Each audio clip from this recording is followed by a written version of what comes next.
kategori terorisme ini sudah pada kategori yang kejahatan yang serius.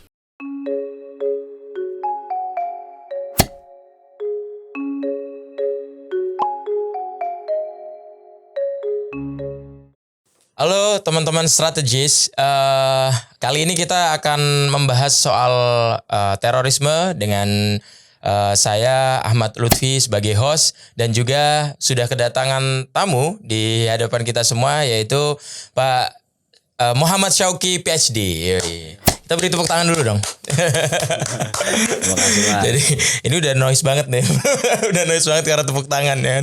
Jadi Pak Syauqi apa kabar? Baik. Alhamdulillah ya. Jadi teman-teman sobat strategis ini kita namanya sobat strategis Mas Syauqi karena podcast kita ini namanya strategis. Gitu. Jadi the strategis karena mengandung unsur kata-kata S dan G gitu. Jadi teman-teman sobat strategis harus tahu bahwasanya podcast ini adalah podcast SKSG ya, Sekolah Strategik dan Global, yang tentunya juga salah satu kepala prodi untuk terorisme dan penanggulangan ekstremisme dan terorisme juga adalah Pak Syauqi. Lebih enak panggil Mas saja ya, berarti ini Pak. Kita kan seumuran. Iya, kita seumuran ini. Beda angkatan aja paling Pak ya. Ya, jadi Mas Syauqi ini kita mau mengetahui nih. Kira-kira ini menjadi menarik membahas soal terorisme karena beberapa waktu lalu baru saja terjadi bom bunuh diri di Astana Anyar gitu. Nah, tapi sebelum masuk ke situ sebenarnya apa sih sebenarnya perbedaan antara terorisme gitu Mas Syauqi, antara terorisme dengan bentuk kejahatan lain begitu? Ya, terorisme itu kalau dibandingkan dengan kejahatan yang lain, ada motif ideologi. Motif ideologi, gangguan keamanan, dan menyebarkan rasa takut. Jadi aksi terorisme itu ketika terjadi, serangan teror itu ketika terjadi, misalkan kemarin di Astana Anyar, itu bukan hanya berpengaruh pada di lokus kejadian ya, lokasi kejadian gitu ya. Akan tetapi juga berimplikasi pada bagaimana penyebaran rasa ketakutan gitu ya. Lalu kita lihat ada imbauan untuk tidak menyebarkan foto-foto korban. Itu dan berarti pelaku. Ada tujuannya ya, ada tujuannya ya? untuk menebarkan rasa takut. Jadi aksi terorisme itu bukan hanya kejahatan di lokasinya gitu ya, saat lokasi kejadiannya saja, akan tetapi ada implikasinya yang luas gitu ya. Itulah mengapa terorisme itu menjadi satu yang harus kita hindari. Kalau kita lihat aksi terorisme di Bali waktu itu ya 2002 ya.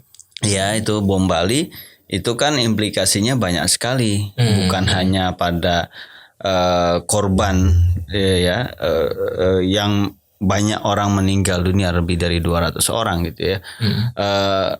Akan tetapi juga bagaimana punya dampak terhadap bagaimana perekonomian di Bali. Nah, ini oleh karena itu kategori terorisme ini sudah pada kategori yang kejahatan yang serius. Kejahatan serius, bahkan untuk sanksi pidananya bisa sampai hukuman mati seperti Amrozi dan terakhir itu Aman Abdurrahman. Jadi artinya ini memang dari sisi kejahatan lebih ada perbedaannya dengan kejahatan lain, ada dari sisi implikasinya ya begitu. Dan ya, terorisme itu kalau kita lihat Mas Lutfi, orang pelaku terorisme melakukan aksi terorisme itu dia merasa dirinya benar. Berbeda dengan mungkin pemerkosaan, pembunuhan, itu jelas dia salah gitu ya. Tidak ada dalil dia melakukan itu pembenaran gitu atas aksi aksi kejahatan yang dilakukan. Pasti dia sadar bahwasanya itu keliru. Nah, perbedaannya dengan terorisme itu dia melakukan itu atas dalil, misalkan mereka sering menyandarkan pada dalil keagamaan gitu. Nah, ini yang kemudian bedanya dengan aksi kejahatan yang lain adalah pelaku itu memiliki ideologi. Jadi dia sadar bahwasanya apa yang dia lakukan kadang itu adalah apa mereka bilang itu tugas suci, padahal bukan gitu ya. Nah itu perbedaannya dengan kejahatan yang lain diantaranya. Oke. Apakah kemudian para pelaku terorisme ini, Mas Oki, itu apakah selalu akan berdalil dalam perspektif agama seperti itu, atau kemudian ada hal-hal lain selain di luar agama, maksudnya begitu? Kalau kita lihat di seluruh dunia itu beragam gitu ya. Ada yang tipologi keagamaan seperti berbasis agama mayoritas di suatu negara gitu. Ada juga berbasis ideologi. Nah ideologi ini macam-macam gitu ya. Ideologi yang kelompok Proud Boy gitu ya, ada di Amerika dan di Eropa misalkan. Itu lebih banyak supremasi kulit putihnya. Lalu kemudian di PKK di Turki gitu, mereka memiliki ideologi yang etnonasionalisme, seperti juga di Papua ingin merdeka, dan di tempat-tempat yang lain. Jadi tidak hanya bisa disandarkan pada agama gitu ya. Ideologi juga terkait. Misalkan belum lama ada penangkapan sejumlah orang di Jerman, dan itu kan terkait dengan ideologi yang ada di sana. Jadi tidak selalu gitu ya. Tidak selalu terorisme itu ketika kita bincangkan itu terkait dengan satu agama tertentu. Dia juga terkait dengan ideologi-ideologi kekerasan yang ada di dunia, dan itu tidak monopoli di satu agama tertentu gitu ya. Oke, berarti ini domainnya bisa berbeda-beda. Beda-beda. Bisa berbeda-beda, artinya bisa jadi karena urusan ras gitu ya. Tidak hanya agama, bisa jadi karena ras, atau mungkin bisa jadi karena ideologi untuk misalnya merdeka begitu ya, teritori dan juga kenegaraan, mungkin bisa jadi seperti itu ya, Mas Oki. Artinya bisa dibilang terorisme ini dia karena didasari oleh beberapa hal tersebut, itu bisa jadi berarti perang ideologi. Apakah bisa dikatakan seperti itu secara motif gitu ya? Kalau dari sisi kita mau melakukan kontra narasi, melakukan deradikalisasi, memang seperti perang ideologi. Artinya antara satu wacana dengan wacana itu ditubrukkan gitu ya, dibenturkan mana yang kemudian nanti akan menang wacananya. Nah ini di situ ada media sosial perannya. Nah bisa masuk kategori itu, Mas Lutfi, karena kalau kita lihat di berbagai platform media sosial itu kan bagaimana misalkan kelompok ISIS memajukan satu wacana, lalu kemudian kelompok yang moderat di Indonesia juga akan memajukan wacana. Itulah semacam perang yang terjadi gitu ya. Artinya kalau misalnya ini bisa dikatakan sebagai perang ideologi gitu, Mas Oki. Artinya ada proses yang intensif gitu ya. Proses intensif penanaman terhadap sebuah ideologi terhadap seseorang begitu. Ya, memang ada proses penanaman ideologi. Ya, kita tahu misalkan di masa lalu JI secara keorganisasian memiliki PUBG namanya, dan di situ ada strategi keorganisasian apa yang harus dilakukan, dan untuk sampai pada orang menjadi bagian dari anggota JI itu prosesnya lama sekali, dan itu bisa bertahun-tahun. Lalu kemudian mereka bisa langsung bersumpah setia gitu, bersumpah setia kepada organisasi. Lalu kemudian kalau sekarang berbeda dengan misalkan dengan keberadaan ISIS gitu ya, JAD gitu ya, itu berbeda. Orang bisa dengan mudah gitu ya, individu pelaku yang ingin tertarik, lalu kemudian dia engage dengan media sosial tertentu, masuk jaringan, lalu kemudian jaringan di dalam gitu ya, itu kemudian mereka bersumpah setia melalui virtual gitu. Jadi ada memang perbedaan modus operandi organisasi jaringan atau jaringan teror. Dulunya lebih offline gitu ya, sekarang online, tapi kemudian ada mix dari itu juga. Oke, berarti kalau misalnya terjadi sumpah setia itu ya, Mas Oki ya, dan itu berarti memang secara disengaja direkam dan juga disebarkan dan dengan mungkin dengan bangga mungkin atas ideologi tersebut, apa seperti apa kalau secara kalau saya lihat memang kalau mungkin di masa-masa ya dulu ketika munculnya ISIS itu kan ada deklarasi euforia muncul deklarasi, lalu kemudian baiat, bahkan di baiat salah satu baiat ISIS ada di Nusa Kambangan gitu ya. Dan juga ada baiat di salah satu rumah ibadah juga gitu ya di kawasan di Jakarta gitu. Dan ada juga di macam-macam gitu ya. Itu memperlihatkan bahwasanya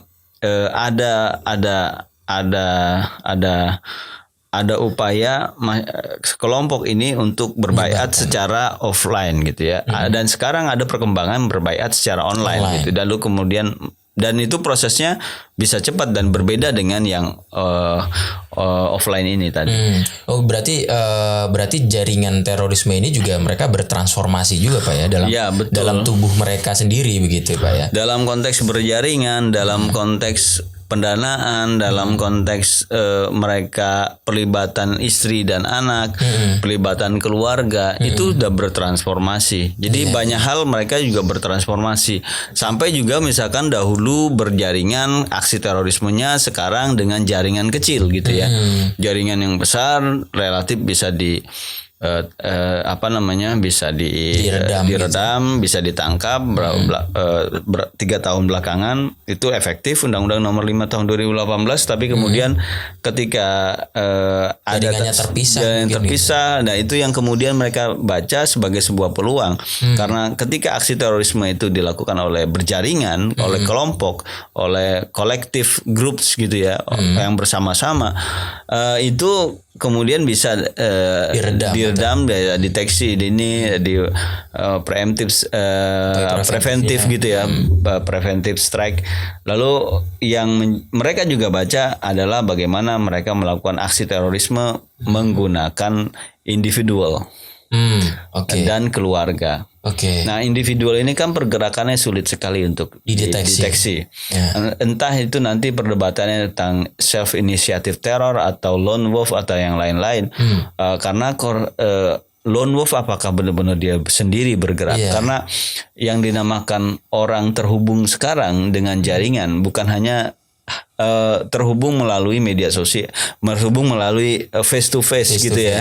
Akan tetapi sekarang virtual connection itu menjadi penting gitu ya. Nah itulah kenapa kemudian lone wolf itu diperdebatkan sebetulnya.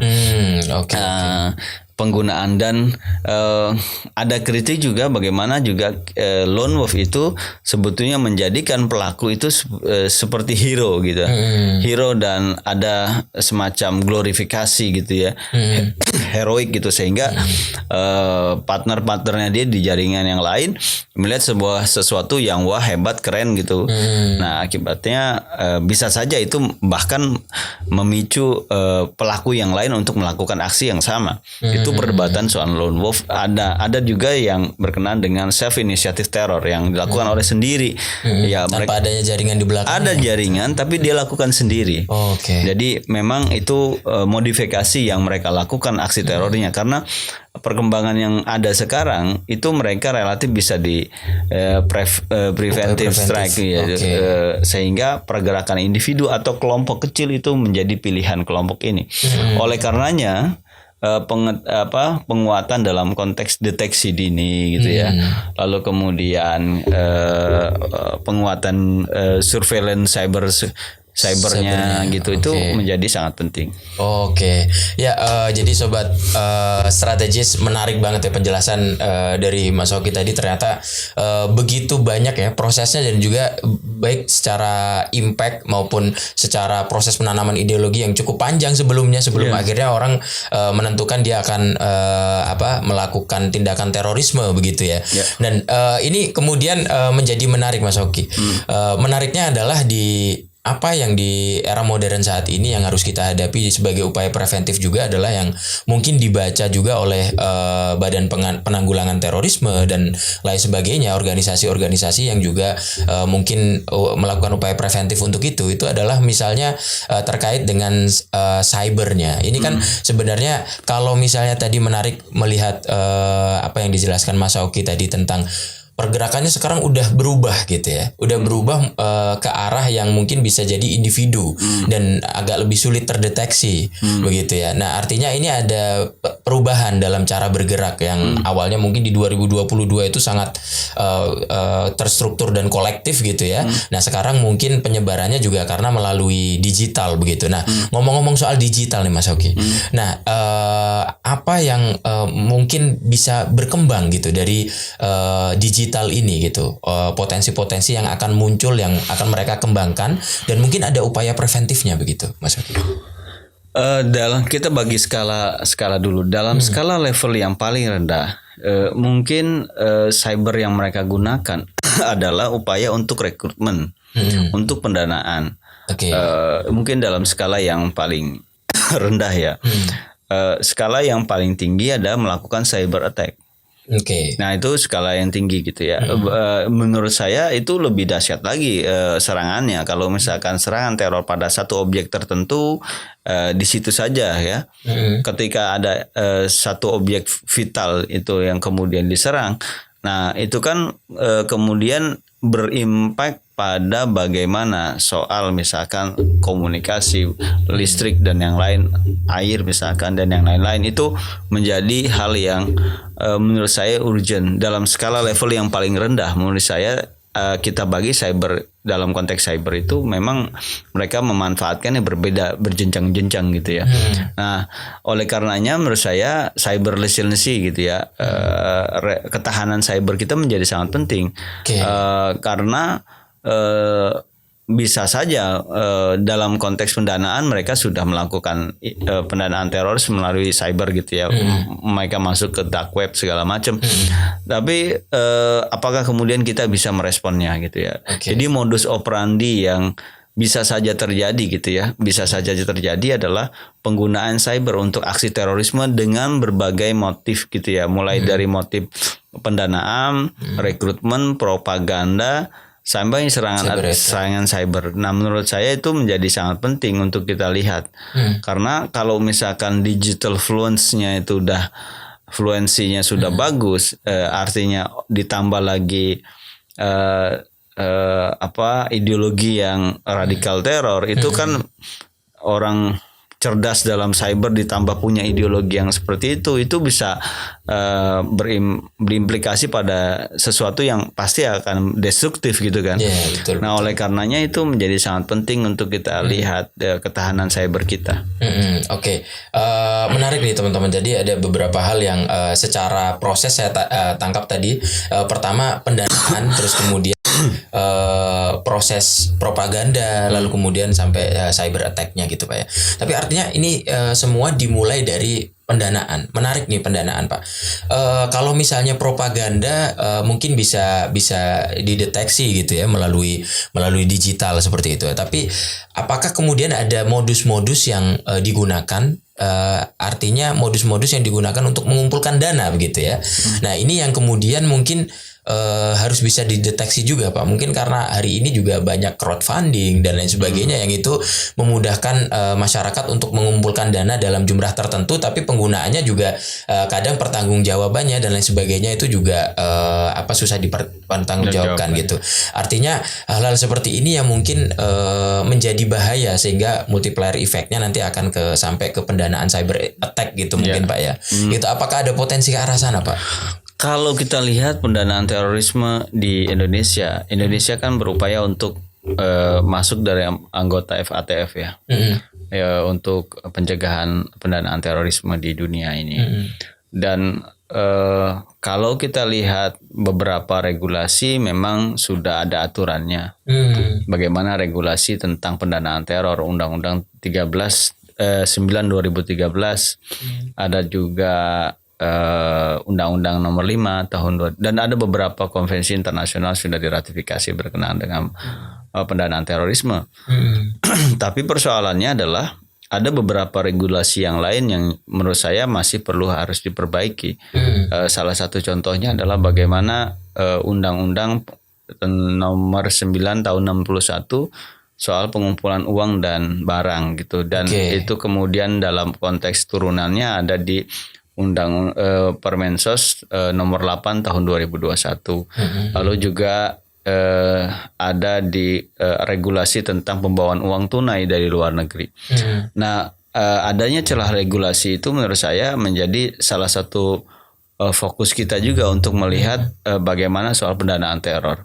Nah, dengan misal kalau kita lihat pola pendanaan teror itu kan mulai dari pendanaan mandiri gitu ya, cash gitu ya, hand to hand, pribadi gitu, transaction ya, pribadi, jaringan gitu ya, sampai kemudian mereka menggunakan, kalau PPATK menyebutnya NPO, non-profit organization gitu ya, untuk pengumpulan dana, karena Indonesia dikenal sebagai sebuah negara yang tingkat kedermawaannya nomor 1 di dunia, dan itu sudah ada indeksnya di dunia. Tahun 2021 itu udah keluar Indonesia nomor 1. Nah, artinya itu ada celah gitu ya, di mana pasti mereka paham Indonesia itu dermawan, dan mereka pasti akan menggunakan sisi kedermawanan masyarakat Indonesia ini untuk diambil uangnya lalu kemudian untuk organisasi teror, dan itu sudah ada kasusnya. Misalkan some organizer yang Lazaba gitu, dan ada beberapa yang lain, misalkan Anfiku, Azam Dakwah Center dan yang lain-lain. Itu ada beberapa organisasi yang entah itu nanti berafiliasi dengan JI, entah itu berafiliasi dengan ISIS gitu ya. Nah, oleh karenanya menurut saya lagi-lagi kembali ke masyarakat gitu ya. Kembali ke masyarakat, dan pemerintah juga harus terus mengkaji tentang bagaimana regulasi-regulasi yang ada menutup celah gitu, menutup celah terjadinya pendanaan terorisme. Gitu ya. Salah satu contoh yang bisa kita soroti adalah soal pembawaan uang tunai dari luar negeri. Nah, ini dan sanksinya itu ini sekali ya, sedikit sekali gitu ya. Nah, bisa saja itu kemudian dari sisi teknis memang setelah keluar dia bisa misalkan Anda bawa uang dari luar negeri melebihi batas kota, itu bisa di tracking gitu setelah, tapi dia udah kadung bawa keluar uangnya dari imigrasi, udah masuk ke dalam gitu ya. Paling juga hanya bisa didenda. Denda itu 10%, dan kemudian itu ya dia uang itu terlanjur masuk gitu ya. Nah, gimana nih kita mengantisipasi yang model seperti ini? Nah, itu menurut saya celah-celah yang perlu kita antisipasi agar tidak ada darah yang masuk ke jaringan teror, karena beberapa pihak bilang ini darah bagi jaringan teror, pendanaan teror.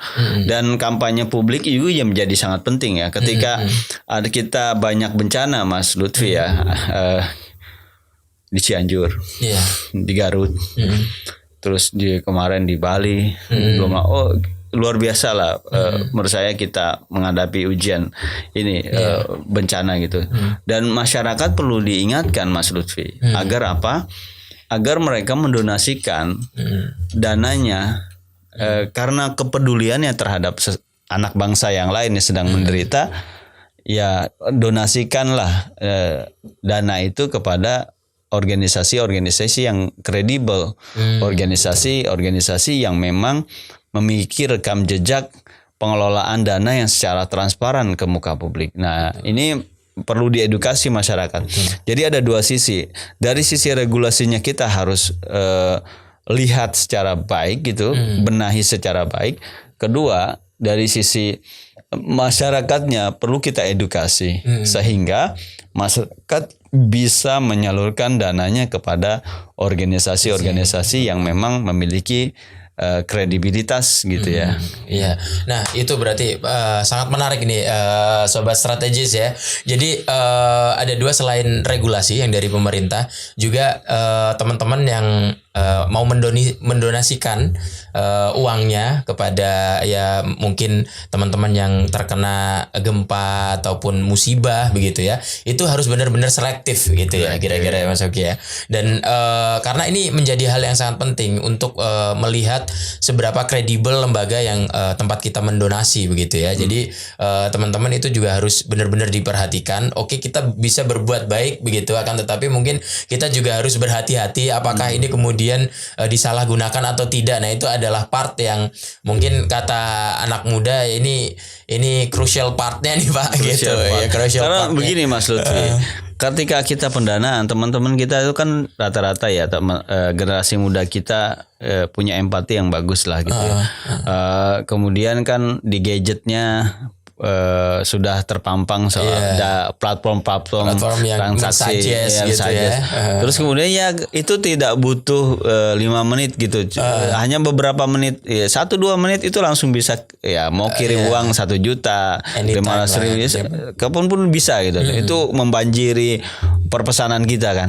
Nah oleh karenanya kembali lagi bagaimana kemudian generasi muda ini jangan main asal transfer gitu ya, asal ini lo bertransaksi. Nah lihat harus dulu, di cross check dulu.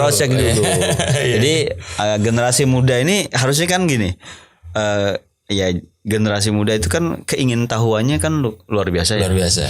Nah oleh karenanya kalau melihat yang seperti itu ya, ada ajakan di perpesanan segala macam, dicek. Ceknya dulu di media sosial. Oh ini lembaga mana, gitu. Iya betul. Nah itu open atau enggak? Ya itu hal-hal yang seperti itu menurut saya sih mutlak diperlukan. Karena apa? Betul. Kita nggak ingin kan dana kita tuh masuk ke orang yang atau organisasi pelaku individu yang sebetulnya jadi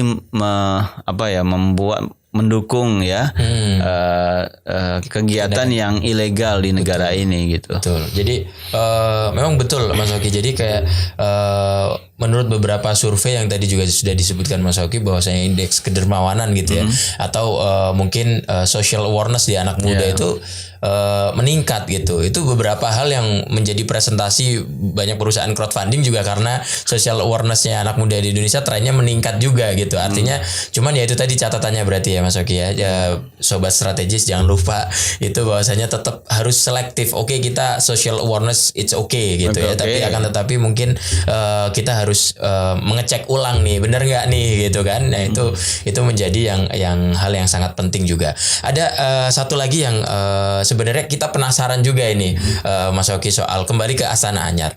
Ini kan sebenarnya kalau kita lihat tren terorisme begitu ya. Khususnya di pengeboman gitu ya.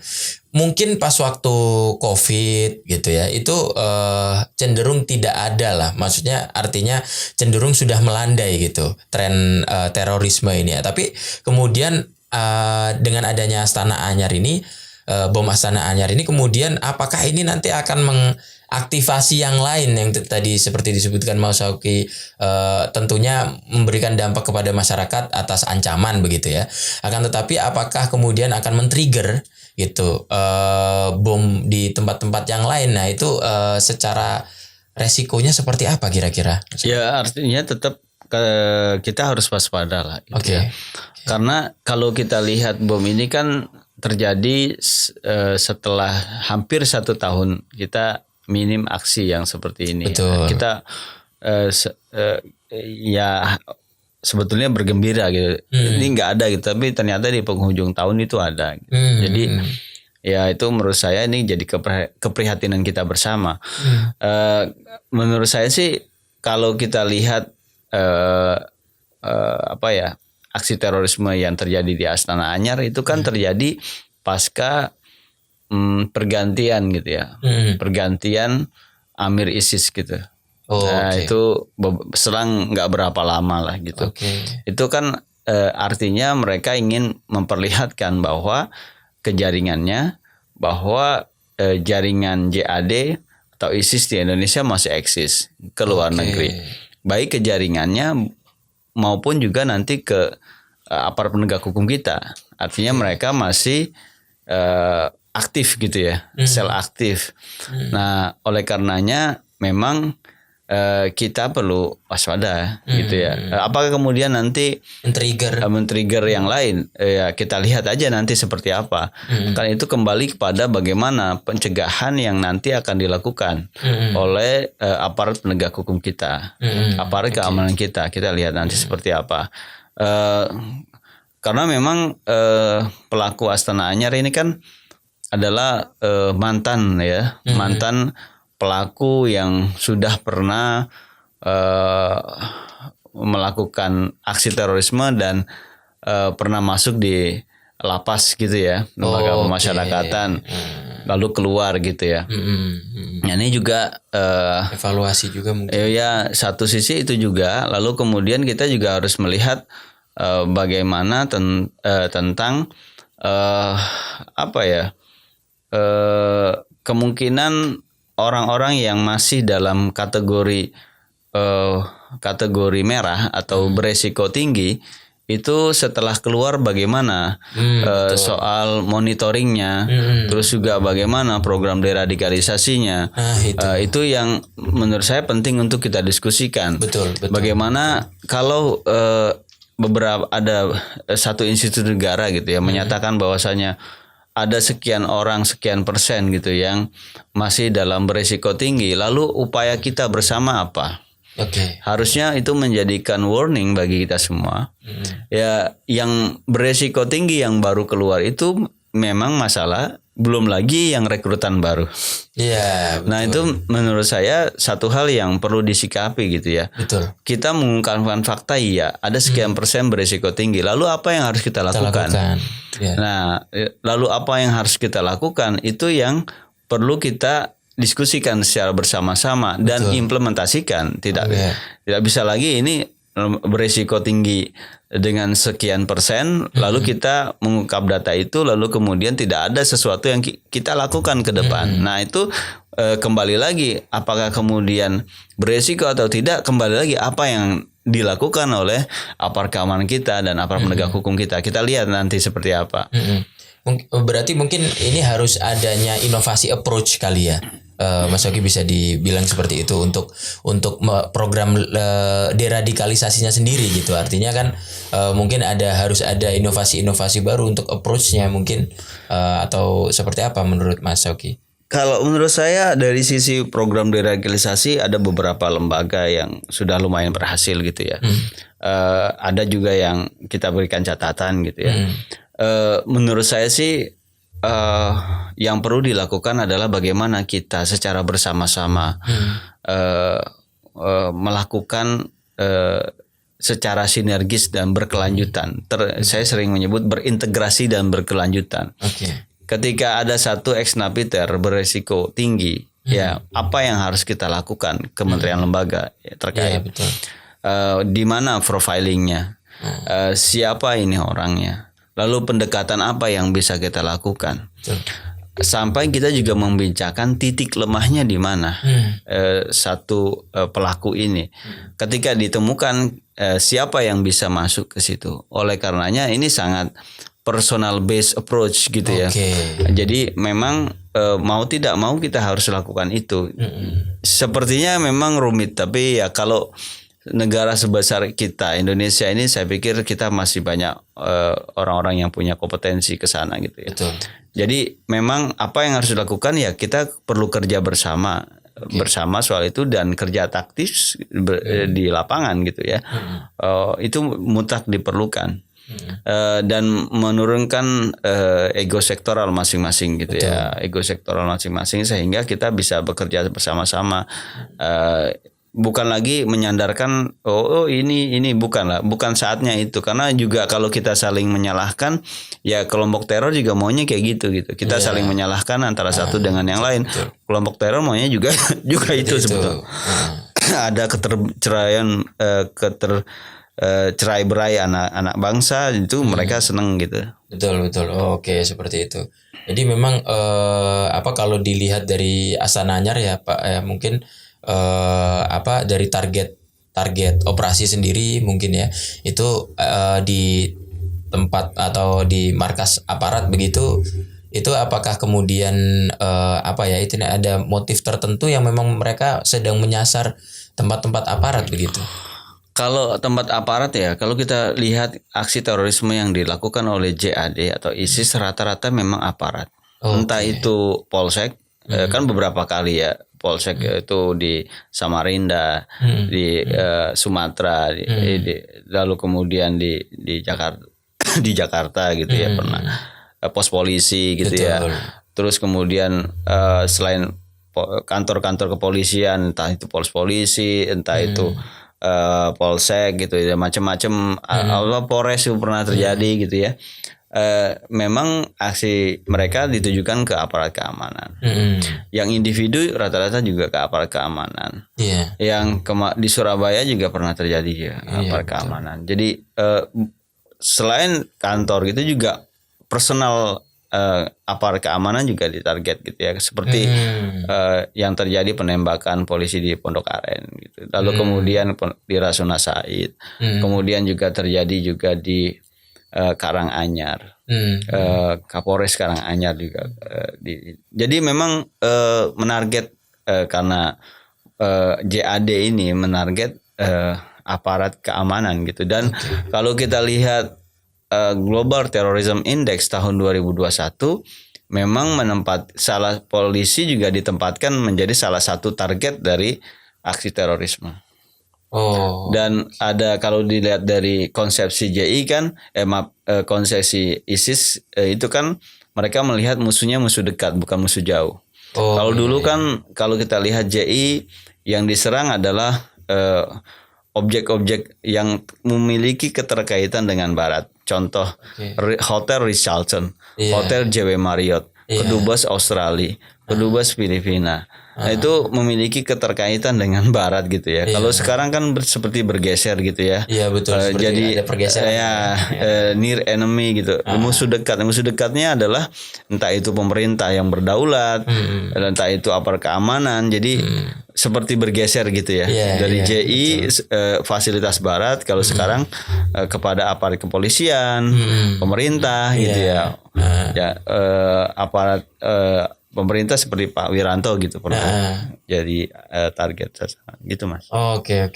Ya jadi sobat strategis itu sangat lengkap lagi tadi ya dibahas oleh Mas Oki, banyak mulai dari kita bahas soal pendanaan, lalu kemudian propaganda dan juga sampai kemudian cyber attack juga, dan juga sampai beberapa motif yang mungkin saat ini mungkin mulai terjadi pergeseran dari hal-hal yang berkaitan dengan Barat, lalu kemudian sekarang near enemy ya istilahnya Mas Oki tadi, ke aparat keamanan. Artinya yang perlu kita highlight di sini adalah bahwasanya sobat strategis harus tetap selektif, karena bagaimanapun juga boleh social awareness-nya naik ya gitu ya, menyumbangkan terhadap lembaga-lembaga crowdfunding mungkin ya.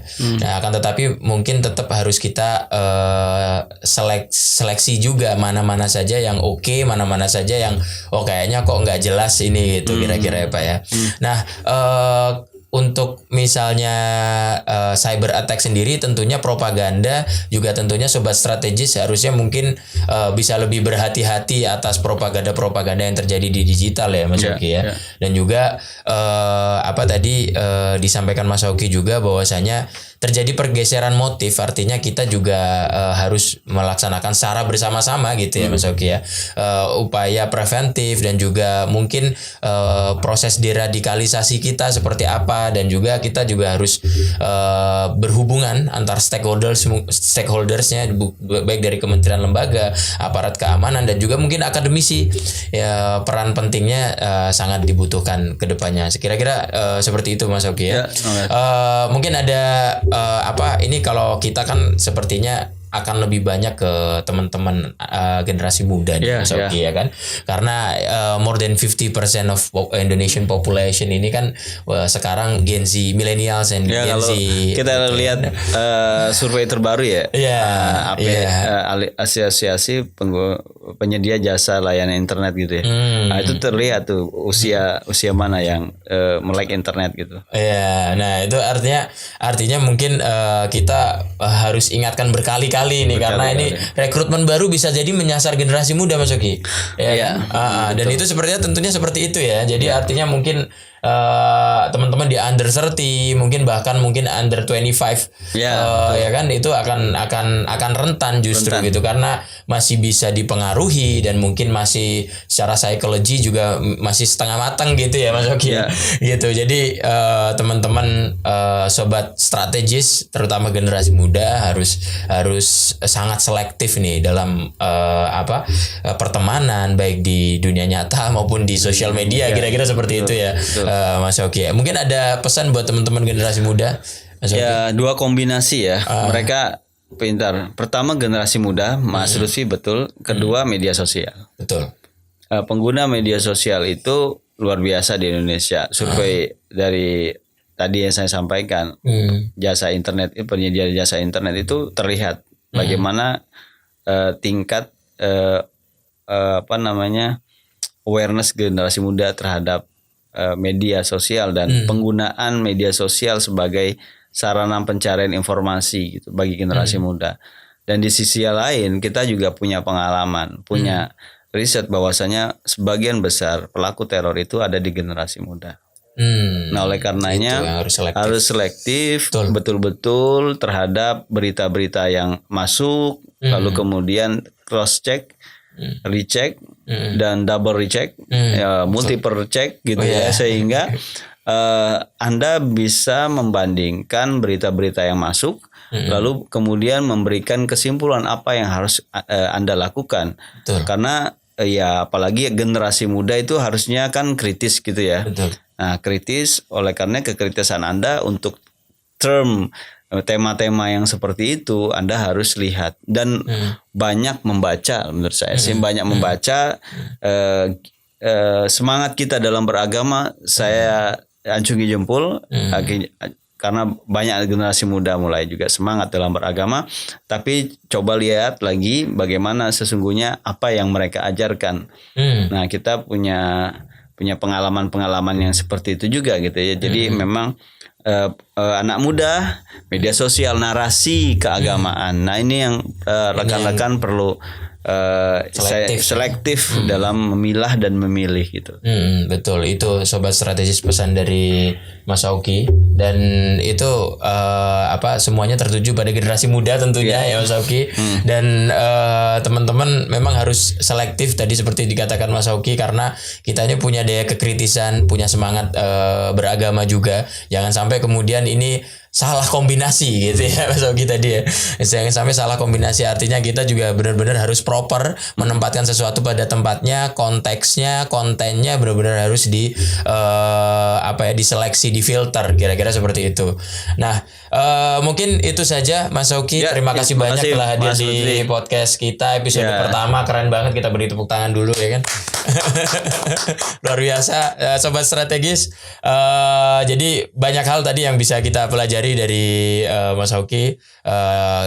Boleh kalau misalnya sobat strategis ada saran dan lain sebagainya yang bisa dijadikan tema untuk kita bahas ke depannya, silakan like, share, dan di kolom komentar silakan ditulis. Itu saja dari saya. Terima kasih banyak. Thank you juga sobat strategis. Sampai jumpa di episode berikutnya. Saya Ahmad Lutfi pamit undur diri dan salam SKSG.